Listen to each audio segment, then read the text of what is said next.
It's Saturday. It's time to talk about the very best comic books of the week. And with me, as always, is Drew from Comic Sleet. How you doing, Drew? Doing great, Wes. It's a beautiful Saturday here in Indiana. Just came back from a birthday brunch. But let's talk about some great comics. Well, let's talk about your birthday. How old are you?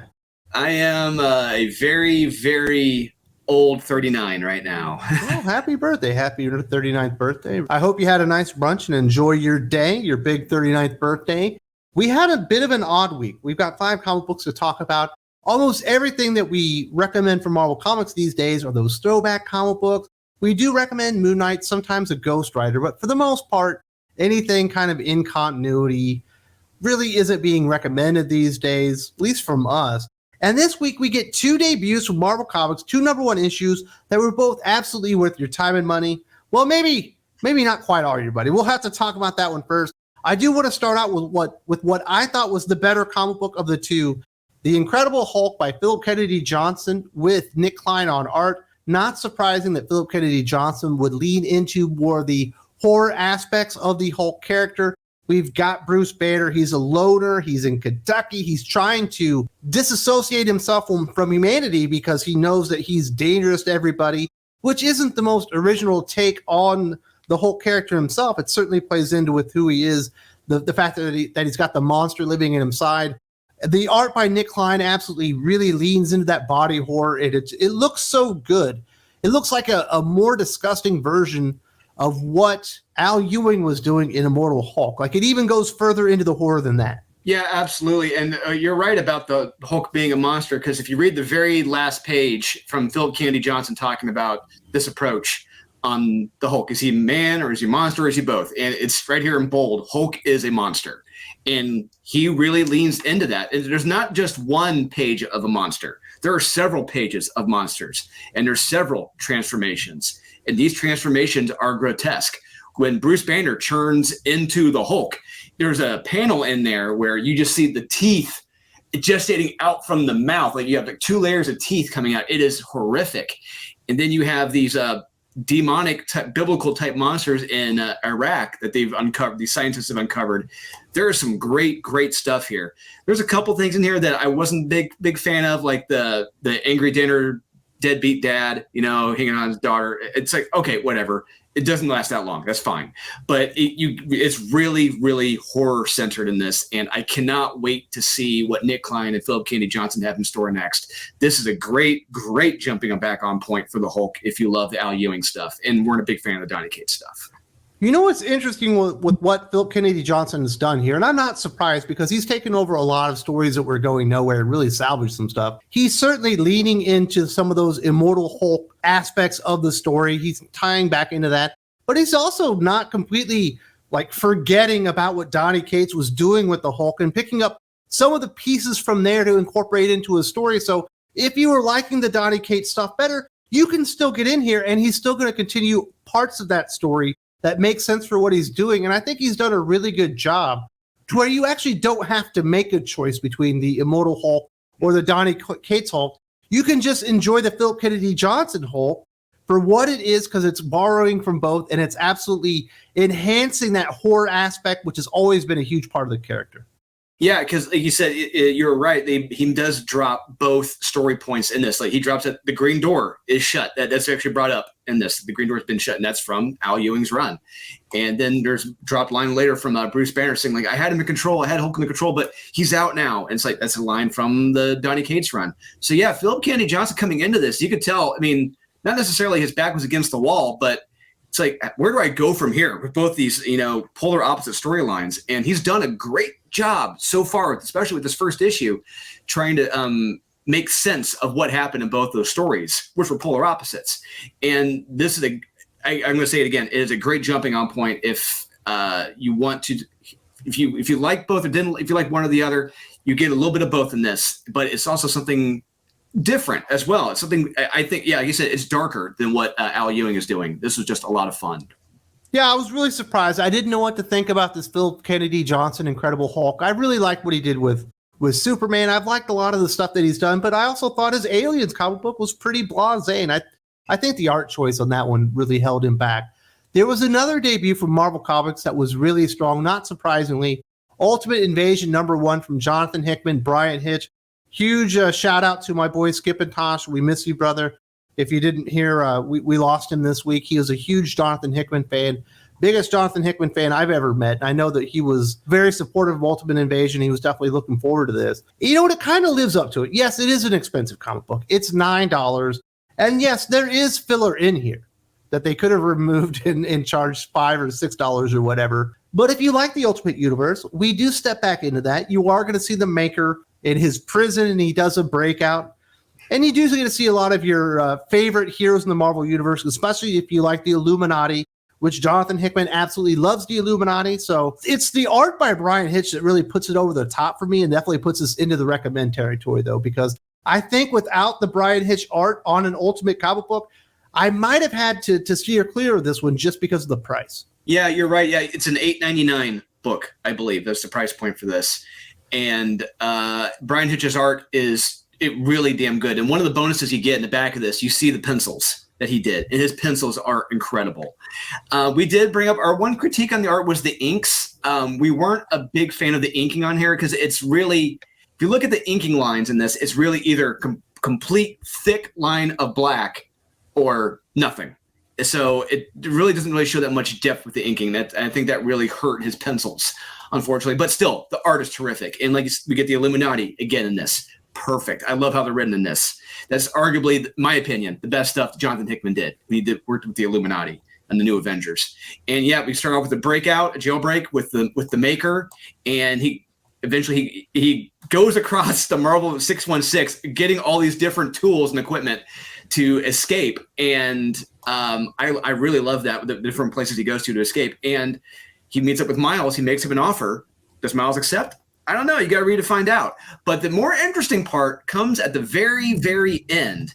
We get it appears to be, it's on another universe, a Peter Parker going through the science experiment. But as he's getting ready to get bitten, something happens. Someone stops him on the shoulder and may or may not stop that spider from biting him. What happens from here? I don't know. We got to read to find out. It's a great mystery. I read this 3 times. I enjoyed it. I didn't enjoy it as much as The Incredible Hulk, but this was still a lot of fun. That is the big plan of the Maker. He's decided anyone that he's identified that can stop him in his plan, which is to ultimately return the Ultimate Universe to existence, maybe wipe everything out. He's going to wipe them out by destroying their origins, which I think not the most diabolical thing in the world, but it sure as hell makes sense. And you can do a lot of really fun things with that. And I like where Jonathan Hickman's going here. For something that was billed as a House of X Powers of 10 level kind of story, not quite as intricate, not quite as well thought out, I think, as that story particularly, but it's good. It's a lot of fun. Yeah, you're right. And, going into this, what I was expecting, like you said, House of X Powers of 10, I was expecting a lot of infographic dump pages, a lot of schematics showing different universes, how the prison cell was more examination of that prison cell, but none of that. There's really only, I think, a couple infographic pages, and that's it. But it's really I don't want to say high octane, but it's a very action-oriented first issue. And I was shocked by that. I was not expecting that from Jonathan Hickman. And he did a great job executing the action, especially the jailbreak. And I got to give him all the compliments in the world to that. And but yeah, the one of the big drawbacks is the price point, $8.99. I would say if you're a big Brian Hitch fan and you enjoy jailbreaks, do pick this up. It is worth it. So that's a good week for Marvel Comics. We haven't had a week like this from Marvel in a while. I'm definitely going to keep reading Incredible Hulk. Like I said, I'm going to finish out Ultimate Invasion. I was going to do that anyway, just because I was interested in the story, and I think Jonathan Hickman does good work. But this is a really good week for them. I'm glad that they both delivered, and it's something that we haven't got for a while. Now let's go talk about the indie comic books that came out. We got a couple of recommendations there. First up, Mighty Barbarians #3 from Ablaze. Michael Moriarty with Giuseppe Camaro as the artist here. I'm a big fan of Ablaze, especially their curated work that they do from Europe and sometimes in manga, and they bring them over to the U.S. This is actual original work from Michael Moriarty, one of my favorite writers in comic books. Think of like the League of Extraordinary Gentlemen, but instead of like fictional heroes, you're going out and grabbing fictional barbarians that all join up on a team that have to go out there and find some magic orbs. The art is really cool. It feels like really good indie art. And we do get to see, one of the barbarians is Morgan Le Fay. And It turns out her sister, Claudia, has one of the orbs and sends him on a side quest. And I found this completely enjoyable. Of the original stuff that Ablaze has created, I think most of that hasn't been good. This is easily the best. Yeah, and honestly, I was reading the first couple issues, and I wasn't the biggest fan, especially of issue 1. I thought a lot of the lack of a better term, the female characters were pretty insufferable. And there's one character in particular that does not speak like a character from her time should ever speak, and is so far over the top that she is insufferable. Yes. There are a lot of writers that have been told by editorials and certain publishers, don't write in that medieval form of writing of language. Don't do that. Write it in current vernacular so young people can relate to it. Take that for what it is. That's a publisher call. I guarantee you that's not Michael's call. That's probably the publisher's calling that. And I don't like it either. But this one was very action-centered. I love Cole in this. He's great. We got great art from got the dinosaurs, got the giant snakes, got the castles, the pterodactyls. Polar bears. Yeah. It's like, what? I'm trying to think what else could we get. We need a Kraken now. We need a huge Kraken next for this. This is a great action issue, and this is arguably the best of the 3 issues so far of the Mighty Barbarians. Yeah, if you like League of Extraordinary Gentlemen, stuff like that, I think you should go give this one a shot. Michael Morchi is a really good writer, and this was a lot of fun. The next one that we're going to recommend on the indie scene is Rogue Sun number 13 from Image Comics. Ryan Parrott and Abel once again together on this one. I don't know how to feel about this comic book. I'm going to recommend it because I've really enjoyed Rogue Sun. It's certainly a high-quality comic book. This is a good issue, but I could see with what they're doing in this particular issue, if it lasts too long, as in the last story arc lasted 12 issues, if this one lasts more than another issue or 2, I'm going to become annoyed with it real fast because, Dylan's body has been taken over by this other character that used to be the Rogue Sun, and he's now controlling his life. People are noticing that something has happened with Dylan, and they're getting concerned about him, and now Dylan is the voice in that guy's head. Right now it's okay, but in another issue or 2, it's going to be too much. Time to get him back in his own body. I agree. And at this point, I do trust Ryan Parrott, and I have a feeling he may be, I'm fairly certain he is aware of that too. I'm hoping in 2 more issues, this will be back to where it should be with Dylan back in the main body. But yeah, it's kind of fun right now, but it can get old pretty fast. I did enjoy this issue as well. Very action centered, and especially toward the end with the vampire villain that they come across, and she's hungry. She wants some blood, but even though she knows as well, she's like, who the hell are you? Why are you talking to him? Great stuff in here. Art is terrific. This is how, we've said it before, this is how you do a great new young superhero, very much akin to a Darkhawk in the 1990s. This is one of the best, if not the best teen superhero comic out right now. If you're not reading Rogue Sun and you're reading everything else from the ultra massive universe that Kyle Higgins and Ryan Parrott are doing, fix yourself. Please do read Rogue Sun, guys.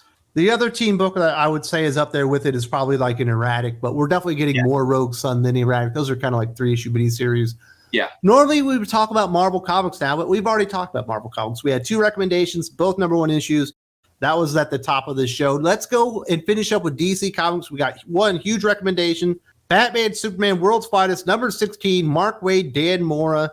Normally during this week, we would have also recommended The Flash, but Jeremy Adams isn't on The Flash anymore, so that kind of ruined that thing that DC had going there for him. But another just spectacular issue of this. We have this really fun thing that's going on is Amazo has been upgraded to New Mazo, and now there's Ultra Mazo, and they're doing all these things, and they've captured the World's Finest, Batman and Superman. Really interesting stuff going on here. This is definitely Batman-centric. This is just so much fun. I love this issue. Everything about it was great. Yeah, and on top of it, you would get almost every single hero, every member of the Justice League shows up in this book, almost every single one. And the weird thing is the cameos were dialed back this issue.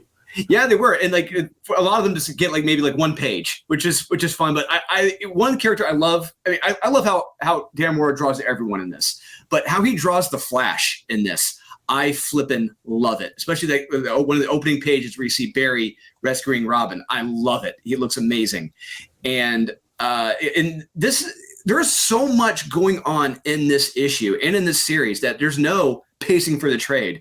There's no decompressed storytelling here. We have, like you said, we have the heroes who have been captured by these robots, making more evil robots. And on top of that, humans are being killed. They're being turned into, they're being melted by Chemo and the other chemical villains for personal reuse. It's insane what's going on in this. And the action scenes in this are terrific. Hawkman fighting Kellex and the Cyborg Superman. Plus, if you are a big fan of the DC heroes from the 70s, 80s, and 90s, you're going to love this. Almost every robot, hero, villain shows up in this. It is so much. I felt like I was watching an episode of Justice League Unlimited reading this, and that is never a bad thing at all. And how this ends, I can't wait to see what happens next. I really don't know what you and I could say at this point to sell this comic to someone. We've said almost everything we could about this, Wes. What's something new we can say about this? Well, you can't really do anything. We've recommended highly every single issue of the book for a year and a half. If people don't trust us and they want to skip out on the best book in comic books, that's your prerogative. I got nothing against you, but I'm enjoying the ride, and this is absolutely fantastic. I do want to say thank you very much to Drew for joining us on his 39th birthday of all days. And I definitely want to dedicate this show to our good friend Skip and Tosh. Had been with the channel for 5 years, was a really good friend behind the scenes. I tried doing a tribute earlier. I broke up a little bit too bad. I won't be able to do that one, but we miss you, brother. It's been a really hard day. If you've gotten to the end of this and you're saying, Wes, I just can't get enough of Thinking Critical. Maybe this is your first time, or maybe you just came back. I would like to watch something else. It just so happens I've made like 2,500 videos or something insane at this point. And YouTube has decided this is the video I made just for you. It's the best video I ever made in my life for you particularly. Definitely check it out right now.